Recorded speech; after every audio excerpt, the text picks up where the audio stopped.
Hello, guys and gals, and this is part 7 of our reading of Pandora's Genes. This is a book by Catherine Lance, and it is part of a trilogy. And if you're interested in checking out the rest of the trilogy, the books are Pandora's Genes, that is the first book. The second book is Pandora's Children, and the third book is Pandora's Promise. And I'm sure all three of these books are still for sale in their latest iteration, and most booksellers will probably have these. I found this at a thrift store, as you can see from the price tag here, but you can basically find them in the big retailers as well, especially the online retailers. But as for the copyright information, we are going to go over that right now.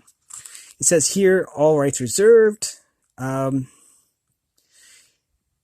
1985 by Catherine Lance, and I have the author's permission to read this on my YouTube channel. So, without further ado, in the last episode, Evie met Orin because Evie thought that Orin was Zack because Orin was riding Zack's mount. Anyways, Orin tried to rape Evie, but got gouged in the eye, and the mount killed him. They killed each other, actually. So the mount is dead. Zack is presumed dead, and Orin is dead. Ermil is dead.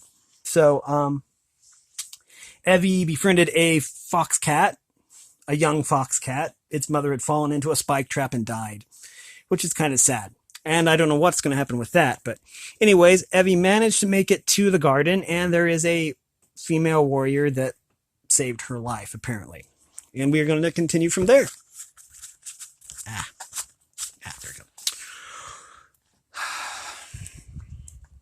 we go. When Evie awoke, bright sunlight was streaming through a curtained window just behind her head. Astonished, she looked around, thinking at first that she must be in the loft bed in her own home, far to the north. Beside her, on either side, were rows of neat, empty wooden beds, stacked one above the other, like the ones she was lying on now. Quite suddenly, she remembered all that had happened yesterday and the day before, and felt a clenching in her chest. Where was she, and where was Zack?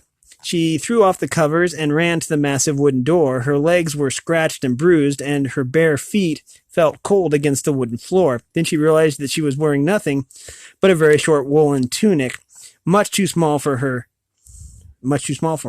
Fearing the door might be barred, she pushed against it with all the force she could summon. It swung open easily, and she stumbled and stopped in confusion. Before her was the largest room she had ever seen. At one end was the stone fireplace, its hearth taking up nearly the entire wall. Ahead of her, soft light fell through oiled skin windows, and at the other end of the room, 4 women sat at a long wooden table, working with their hands and talking in low voices. There was no one else in the room. Her confusion began to turn to panic. Before she could think what to do next, one of the women at the table put down the green wool she had been working with and stood. As she approached, the woman's short red hair stood out from her head like a cloud. Behind it, her plump face was dotted with tan freckles. "Look who's awake," she said, smiling. "How do you feel this morning?" The woman looked kindly.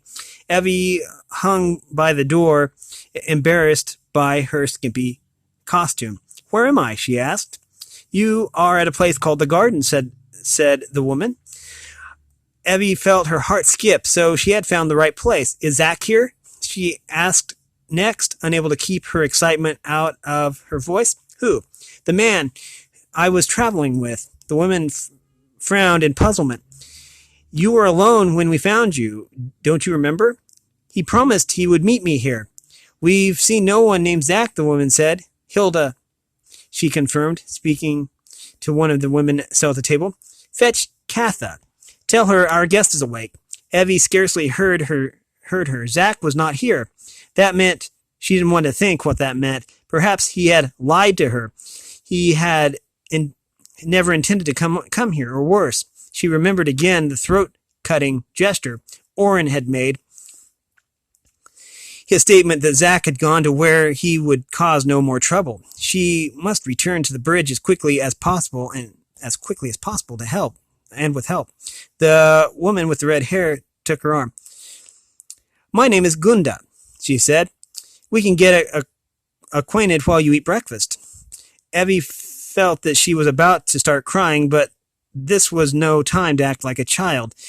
She would not do that again. She put her hand on the lyrebird bracelet and turned it around her wrist, then took a deep breath and held it until the ache in her throat was gone. She looked directly at the kindly red-haired woman and spoke in an adult manner as she could manage. "Thank you for letting me sleep here," she said, "but now I have very important business. May I speak to the father in charge?" "There are no fathers here," said the woman. "No men at all. Only women and children." Evie was too shocked to speak. How could women live without fathers and husbands to take care of them? Who hunted for them? Who wove their cloth? And who would be able to help her now? Once again, she felt tears pressing behind her eyes, and she looked down at her bracelet, turning it around and around. "Sit down and eat," said Gunda firmly. "You can't do anything if you're starved. I'll get you some proper clothing. Then you'll see our leader, the mistress. She is asked to talk to you. I'm sure she will be able to help with whatever your trouble is." Evie felt as if the world she knew had turned inside out. It was true that there were no men here. Everything was done by women. The golden-haired warrior she had seen last night, Katha, was a military commander, apparently a competent and deadly as the principal was said to be. Although Evie realized that Katha could not be more than a few years older than Evie herself. The woman was tall and muscular, and her tanned face was lined and grim-looking, as if she had never been a child. As soon as she had heard Evie's story, Katha had dispatched 2 mounted and armed women to the bridge where Evie had last seen Zack, brushing aside Evie's urgent demand to accompany them. "If he's alive, they will find him," she said, and with cool certainty. You would only be in the way. Don't worry about it. My soldiers know what they are doing." How could she not worry? Never in her life, not even on the day she had first left her family home, had Evie felt so helpless. Her whole being was clenched with the need to find Zack. A need so urgent it felt physical. She could not focus her mind on anything else even for a moment. Every minute, her ears strained for the sound of mounts' hooves, though she knew it might be hours or even the next day before the women soldiers returned. Only the little fox cat, which had led her here and had been waiting for her in the yard, seemed to understand how unhappy she was.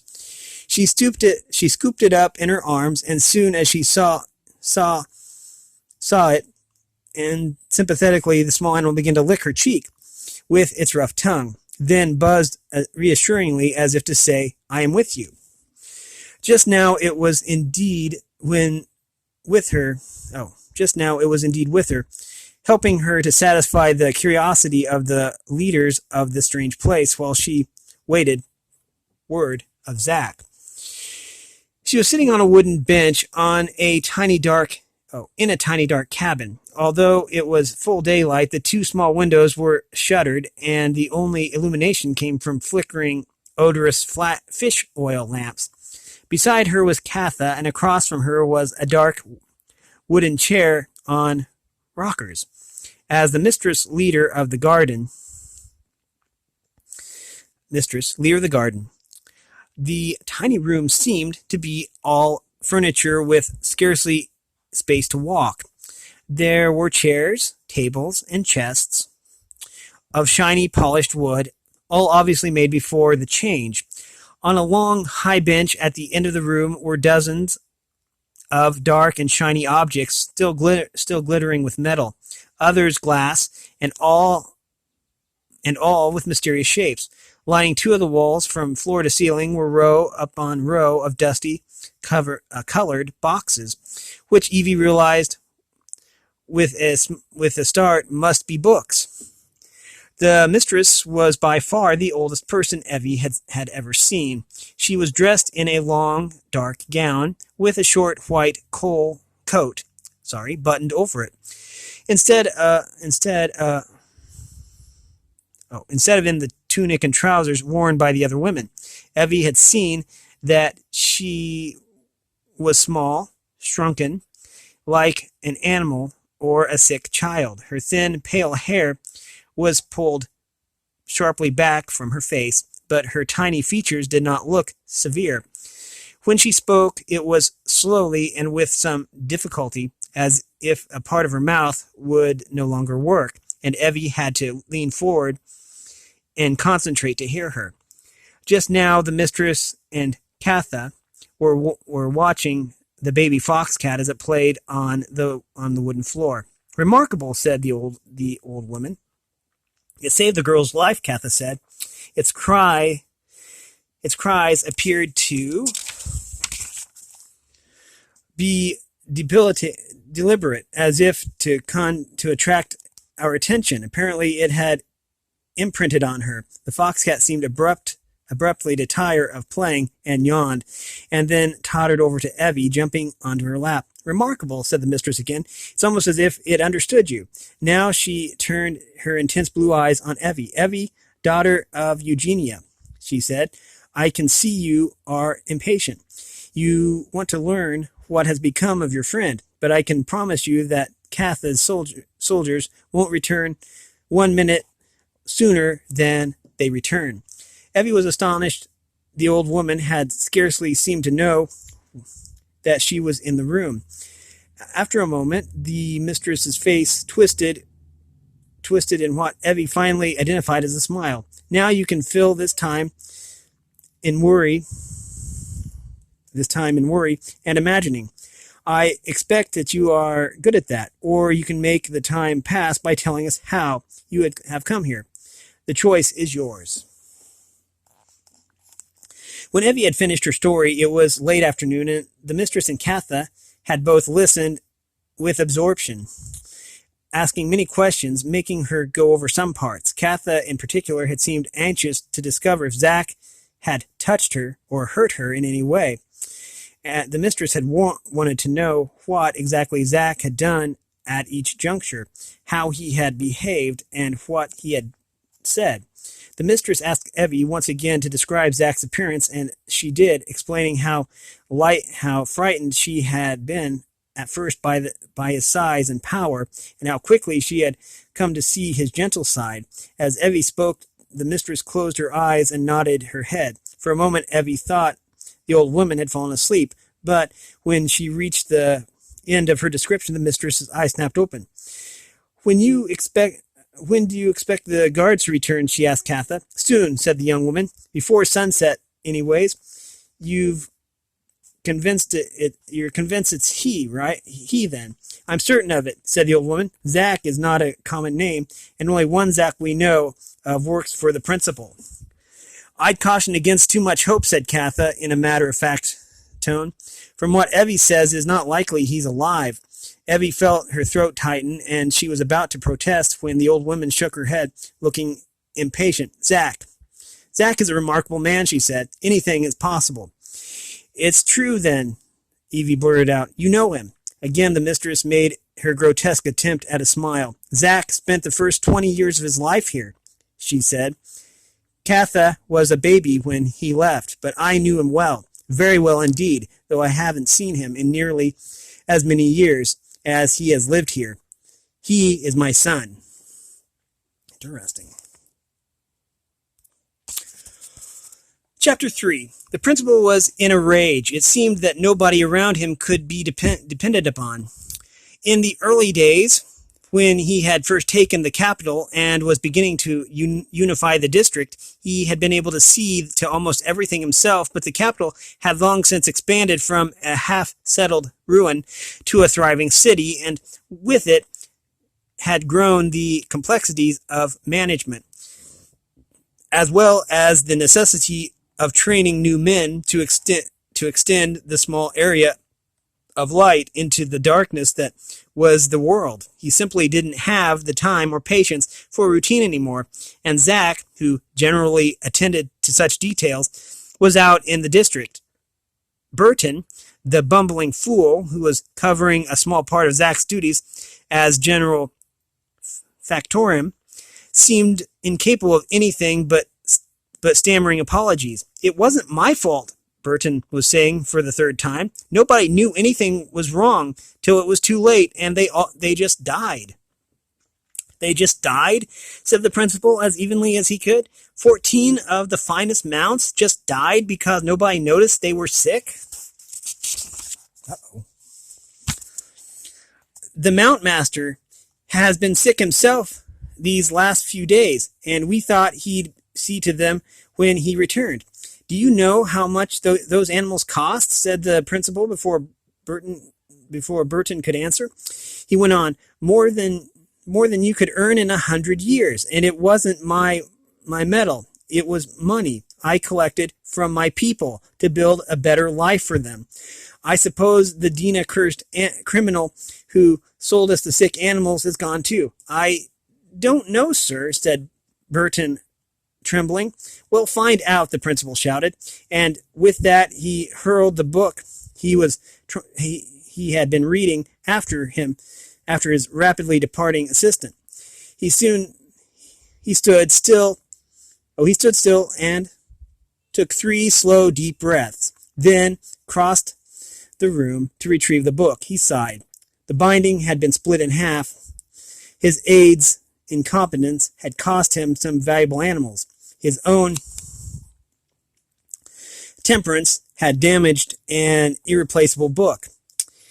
If only Zach had been here, none of this would have happened. Zach would have seen to the new mounts. He would not have accepted ill animals, would not have waited for the Mount Master to recover. If Zach had been here, he himself would not have given in to this childish tantrum. The principal ran his hand down the face of the book and set it on his desk. It could be mended. Not so the mounts. But he realized that they were not really the cause of his outburst, or of the unease that had kept him on edge for weeks. Rather, it was just that Zach was not here. The journey that Zach had undertaken was long and perilous, to be sure, but Zach was a seasoned traveler, and no matter what sort of difficulties he had encountered, he would have been back at least 3 weeks ago. For the first week or two that Zach failed to return, the principal had been impatient because of the prize that Zach was to bring him. The description of the girl had been intriguing and stimulating, even allowing for his tacksman's inevitable exaggerations. It was unlikely, but it might even be that the girl was one he would want to make his legal wife. In any case, he had not had a girl in a while now, and felt the needs building in him. As the days had passed, the principal's thoughts of the young girl had begun to fade, and his concern centered on Zach himself. What could be delaying him? Had the girl's parents changed their minds? But if so, Zach had orders to take her anyway, and certainly poor farmers and their wife wouldn't be able to prevent him. The principal had allowed his mind to rest only briefly on the possibility that Zach had come to harm.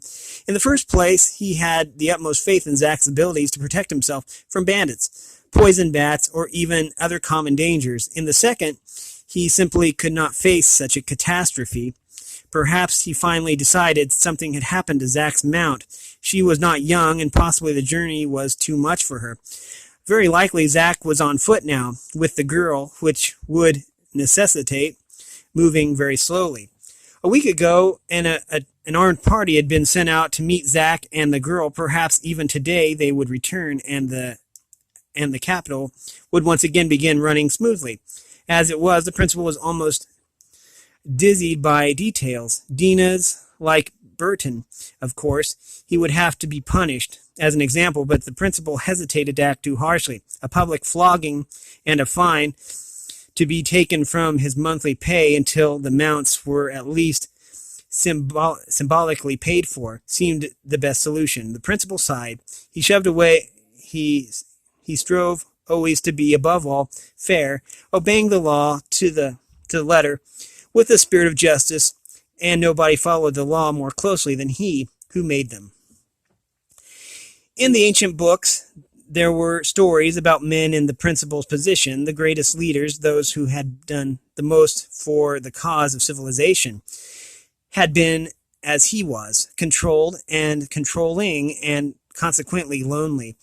If only Zack were here now, he thought, to play his feathered lyre and sing the poems that he made himself. The principal was the ruler, the head of the district, but Zack was its heart. The principal realized that he missed Zack with almost a physical longing, and for a moment he wished that he were like other men, that he could be satisfied with a simple living and a shared wife and children. Of course, there were not enough women to go around, and though the principal could choose any woman in the district, he had not found one he could care about, and he had never known a man he could trust but Zack. It was getting late, and he had a scheduled meeting with his generals about the long-planned campaign to improve communication throughout the district. For a moment, he considered canceling the meeting, then shook his head. He must move constantly, no matter his personal feelings. This was his destiny, and he had known it since he was a small boy growing up in the garden. He sat behind his wooden desk, which, like all remaining manufactured objects, was a link with the past, and ran his hand over its polished surface. On the curved wall across from him hung a painted likeness of Zack, showing the broad head, the fair, almost white hair, so different from his own, the full, bushy beard now grizzled at the cheeks.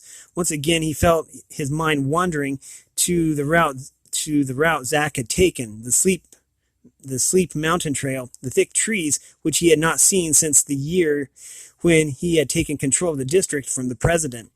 The late afternoon sunlight fell across his face with an almost physical weight, and the principal let his head fall into his arms, and he began to doze. He was startled awake by an urgent knock on the door. Robin, his elderly secretary, stuck his head in and announced, "Sir, I'm sorry to disturb you. An advance scout from the party you sent out last week has returned. It is General Ralph. Send him in." The principal, instantly awake, "and bring refreshment." He straightened consciously in his seat, aware of the fading sunlight over his shoulder. Soon it would be time to light the fish oil lamps, and for the generals. Why Ralph and not Zack? He waited for Ralph to come in. The principal lit a pipe of new smoke to calm himself. Within a few seconds there was another knock, and Ralph entered. Ralph was nearly 50, which for these times was quite old, although the principal knew that before the change 50 was considered midlife. Ralph's clothing was worn and dirty, and he looked exhausted, but not injured, or starved, or abused, and the principal relaxed. Behind Ralph stood Robin, with a tray of steaming mugs and scones. "Thank you, Robin," said the principal. "That's all. Welcome home, General Ralph." "Thank you, sir," said Ralph, ducking his head and approaching the desk. There was something strange in his manner as he held out his hand. On his shoulder was a large leather bag, which he did not remove. "You must be tired. Have some refreshment." Ralph sat, then reached forward and cupped both hands around the red pottery mug. The principal, taking the other cup, saw that the old man's hands were shaking.